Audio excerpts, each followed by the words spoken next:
Deadline परे deadline बदलुछि हेले एबे भी प्राय 50 लाख लोक राशन कार्ड पई ई केवाईसी करि नाहंती। तेबे एहा पछरे कारण कौन? एही व्यक्ति माने योग्य ना एमानंक नारे अन्य केही चाउल उठाउथिले? एपरि अनेक प्रश्न एबे सामना को आसुछि। तेबे जनवरी 15 तारिख सुधा ई केवाईसी सारिबाकू टार्गेट रहिछि। तेणु राशन कार्ड रु पाखापाखि 40 लाख लोक बाद पड़ी पारंती बोली आशंका करा जाउछि। सेपटे ई केवाईसी न कले राशन मिलिबनी।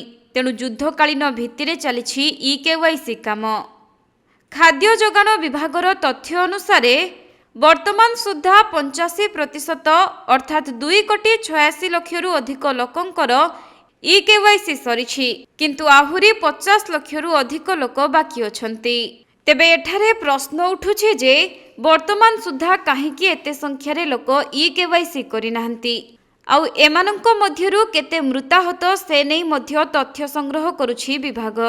तेबे गत सेप्टेम्बर मासरु ई केवाईसी प्रक्रिया आरंभ होइथिबा बेले राज्य भितरे 2,85,30,000 लोके ई केवाईसी करिसंती एवं प्राय 1,19,000 लोके राज्य बाहरे ई केवाईसी करि सारिसंती। सेपटे जनवरी 15 सुधा ई केवाईसी प्रक्रिया सरिबा परे अपेक्षारे थिबा 10 लाख आवेदनकारी नुआ कार्ड देबा प्रक्रिया आरंभ करिवे सरकार एवं एही डाटाबेस आधार रे आयुष्मान भारत, गोपबंधु जन आरोग्य योजना सहित विभिन्न जनमंगल योजना कार्यकारी करने को सरकार लक्ष्य रखिछंती।